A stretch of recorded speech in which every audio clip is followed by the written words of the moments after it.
8월 27일 새벽기도에 오신 우리 성도님들 환영합니다. 오늘 우리에게 주신 하나님의 말씀은 예레미야 51장 34절에서 44절까지 말씀입니다.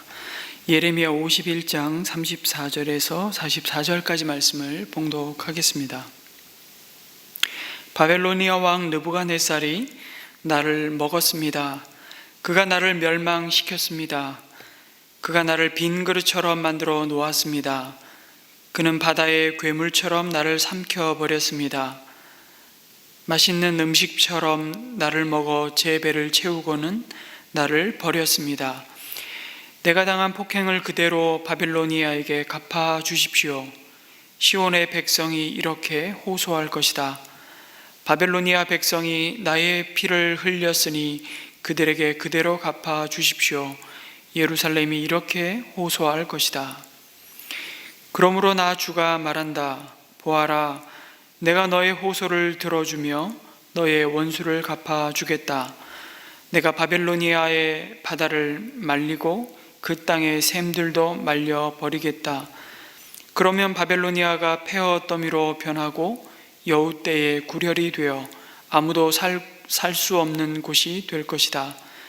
그 참혹한 형상을 보고 사람들은 놀라서 빈정거릴 것이다. 바벨로니아 사람들은 모두 사자처럼 으르렁거리고 어미 사자에게 매달리는 새끼들처럼 부르짖을 것이다.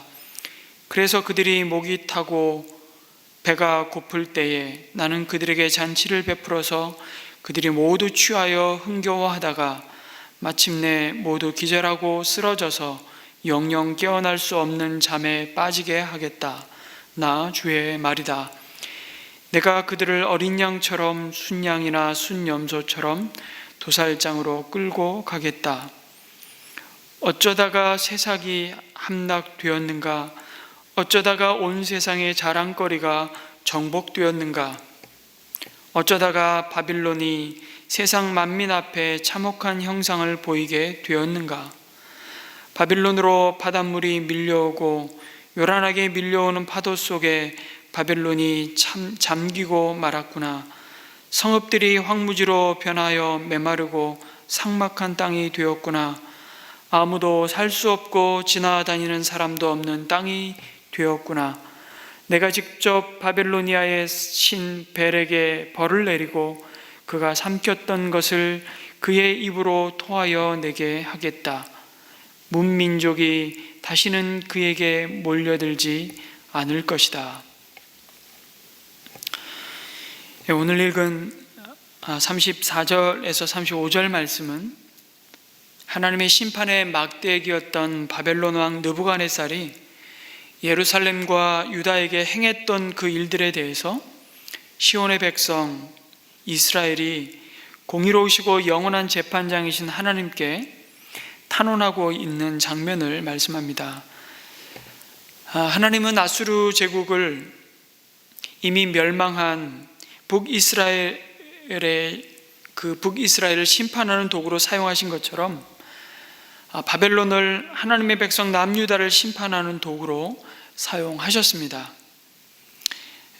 하지만 이런 사실이 바벨론 제국이 그 과정에서 행했던 참 악의적이고 과도한 폭력에 대한 책임을 면제받을 수 있다는 의미로 받아들여서는 절대 안 됩니다. 바벨론은 유다를 정복하고 시온의 귀한 것들을 모조리 집어 삼켰습니다. 뿐만 아니라 이스라엘 백성을 향한 무자비한 폭행과 살상의 죄악을 저질렀고 유다는 그들이 흘린 피해의 고통을 하나님께서 기억해 주시기를 그리고 그대로 갚아주시기를 호소하게 될 것이라고 예언합니다. 바벨론은 바다의 괴물처럼 이 모든 악을 서슴없이 행했습니다. 이 바다의 괴물로 묘사되고 있는 바벨론은 이제 천하에 자신들을 대적할 자가 없다고 생각했고 그들의 그 오만스러운 그들의 그 교만의 끝은 그들을 인생 채찍으로 사용하시는 하나님조차 조롱하고 무시하는 자리까지 이르렀습니다. 이것이 괴물의 특징입니다. 히브리어 탄닌으로 불리는 이 바다 괴물이 삼켜버린 세상에 남겨진 것은 절망이었습니다. 아무것도 남은 것이 없었습니다. 바빌론이 나를 빈 그릇처럼 만들어 놓았다고 말합니다. 모든 것을 잃어버렸습니다. 그렇게 하나님의 백성 이스라엘은 역사 속에서 영원히 지워져 버린 것처럼 보였습니다. 그러나 하나님은 포로로 사로잡혀간 언약의 백성이 그 절망의 자리에서 온 세상의 주권자이신 나 하나님께 부르짖게 될 것이라고 말씀하십니다. 이제 모든 것이 끝났다고 절망하는 바로 그 자리에서 너희들이 나를 향해 다시 엎드려 호소할 것이라고 말씀하십니다. 그들이 다시 바벨론보다 더 큰 힘을 가지고 그들이 그들의 손으로 친히 원수를 갚는 복수의 자리에 서게 되는 방식이 아니라 원수 갚는 일은 하나님께 속한 것을 알아서 하나님께 의지하는 자리에 서게 될 것이라고 말씀하시는 것입니다.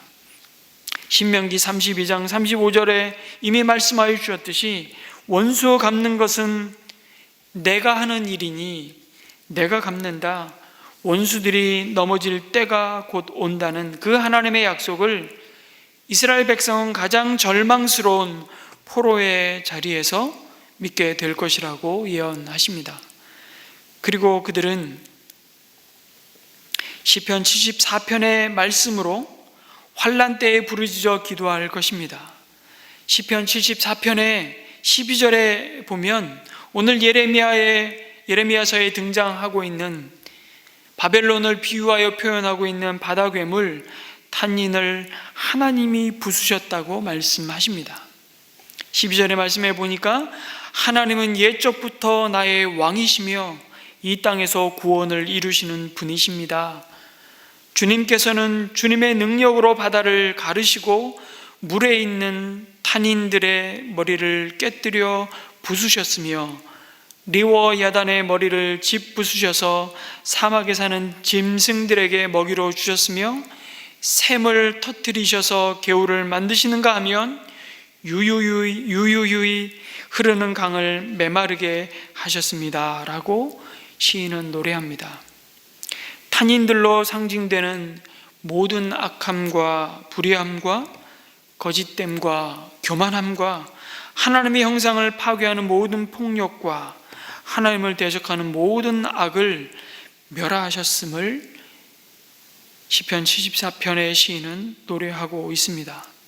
이 아삽의 노래를 포로로 사로잡혀 와 있는 바벨론 그 백성, 언약의 백성들이, 바벨론에 포로로 잡혀와 있는 이스라엘의 언약의 백성들이 이 약속의 말씀을 기억하며 기도하게 될 것이라고 말씀합니다. 그리고 이 바벨론이 행한 대로 보응하실 하나님께 호소하는 이스라엘 백성의 고소에 하나님은 반응하십니다. 그것이 오늘 36절에서 40절까지의 말씀입니다. 특별히 모든 것을 잃고 포로로 사로잡힌 시온의 백성들이 부르짖는 기도에 응답하시는 하나님의 약속을 증거합니다. 내가 너의 호소를 들어주며 너의 원수를 갚아주겠다고 말씀하십니다. 내가 바벨로니아의 바다를 말리고 그 땅의 샘들도 말려버리겠다고 하십니다. 유프라테스 강의 풍부한 수원을 따라 화려한 문명을 이루었던 그 대제국을, 그 바벨론의 그 군원을 말려버리겠다고 예언하십니다. 하나님의 법정이 마침내 결국은 공의로우심을 보여주실 것이라고, 재판장이신 하나님께서는 억울한 자의 송사를 자세하게 들어주시며 불의한 자들의 숨은 죄와 악을 남김없이 드러내시며 모든 이에게 공의롭게 정의에 입각한 판결을 결국 마침내 내리실 것이라고 선포합니다. 이러한 하나님의 공의로우심이 불의가 정의를 삼키는 듯한 이 세상에서도 하나님 언약의 백성, 성도가 좌절하지 않고 견디며 믿음의 경주를 이어갈 수 있는, 이 믿음의 경주를 흔들리지 않고 달려갈 수 있는 근거라고 말씀하십니다. 사자처럼 으르렁거리던 바벨론을 하나님은 마침내 도살장에 가는 어린 양과 순양과 순염소가 되게 하실 것이라고 말씀하십니다. 승리에 도취되고 술에 취하여 흥겨워하던 그들이 영영 깨어날 수 없는 깊은 잠, 곧 죽음으로 그들의 죄악을 심판하시겠다고 선언하십니다. 그리고 마침내 41절에서 44절에 바벨론을 향한 애가가 울려 퍼집니다. 어쩌다가 새삭이 함락되었는가? 여기 새삭이라는 이 단어는 가라앉음이라는 의미를 가진 말인데, 여기서는 바벨론을 가리키는 일종의 암호처럼 쓰였습니다. 그런데 굳이 다른 곳에서는 바벨론에 대한 명칭을 그대로 사용하다가 유독 왜 이 본문에서 바벨론에 대하여 새삭이라는 이 감추어진 암호를 사용해 표현한 이유가 무엇일까요? 그것은 바벨론이 멸망할 그 운명이 어떠하다는 것을 나타내시는 일종의 풍자라고 볼 수 있습니다. 그것은 이어지는 42절에서 바벨론으로 바닷물이 밀려오고 요란하게 밀려오는 파도 속에 바벨론이 잠기고 말았구나 라고 말씀하시면서 메대와 바사 연합군을 바다로 비유하여 바다가 넘치듯 그 맹렬한 기세로 밀려들어와 바벨론을 순식간에 멸망케 할 것이라는 이 말씀의 표현을 염두에 두고 그 밀려오는 바다에 가라앉고 말 바벨론을 하나님의 심판을 이렇게 비유하여 풍자하고 있는 장면입니다. 어쩌다가 온 세상의 자랑거리가 정복되었는가 라고 말합니다. 폭력과 착취로 세워졌던, 영원할 것 같았던, 절대로 무너지지 않을 것 같았던 그 제국이 한순간에 멸망당하여 세상 만민 앞에 참혹한 모습으로 조롱당하게 될 것이라고 말씀합니다. 아직 이루어지지 않은 이 미래의 일을 예언하면서 마치 지금 눈앞에서 이 모든 일이 이루어지는 일을 보도하듯이 생생하게 묘사해 주고 있습니다. 이것은 바벨론의 심판이 반드시 하나님에 의해서 이루어질 것이라는 확신을 당시 이 메시지를 듣는 이들에게, 그것도 포로의 자리에 여전히 주저앉아 신음하는 부르짖고 울부짖는 그 언약의 백성들을 향해 분명하게 확인시켜 주시는 말씀입니다. 성도 여러분, 계속해서 우리가 50장과 51장에 걸쳐서 바벨론의 이 멸망의 심판의 하나님의 메시지를 묵상하면서 다시금 아프간 백성들의 호소가 매일매일 사무치게 들려오는 것 같습니다. 오늘 말씀처럼 바다의 괴물처럼 탈레반들은 아프간을 삼켜버렸습니다. 그리고 여성들과 기존의 아프간 정부와 외국인들을 도와 국가를 재건하는 일을 했던 자신들의 동족을 민족의 반역자, 외세의 부역자들로 몰아서 색출하고 상상할 수 없는 폭력과 궁계 처형의 방식으로 탈레반은 공포 정치를 시작했습니다. 이제 아프간은 탈레반의 수중에 들어갔고 8월 31일까지 생명을 구출하는 숨막히는 시간들이 흘러가고 있습니다. 감사하게도 한국 대사관과 바그람 한국 병원을 비롯한 재건 사업을 도왔던 아프간 사람 378명이 한국에 무사히 도착했습니다. 이들이 진천 연수원에 머물면서 이제 한국 땅에 정착하여 새로운 삶을 시작할 것입니다. 이들이 이곳에서 진정한 샬롬, 하나님이 약속하시고 주고자 하시는 영원한 생명을 누리기를 간절히 소망합니다.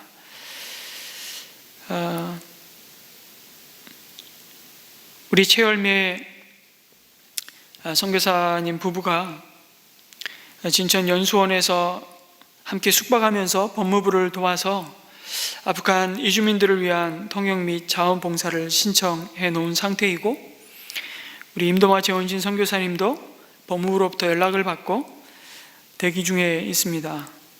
그럼에도 우리 최열매 선교사님, 우리 나심 가족과 카불 현지 친구들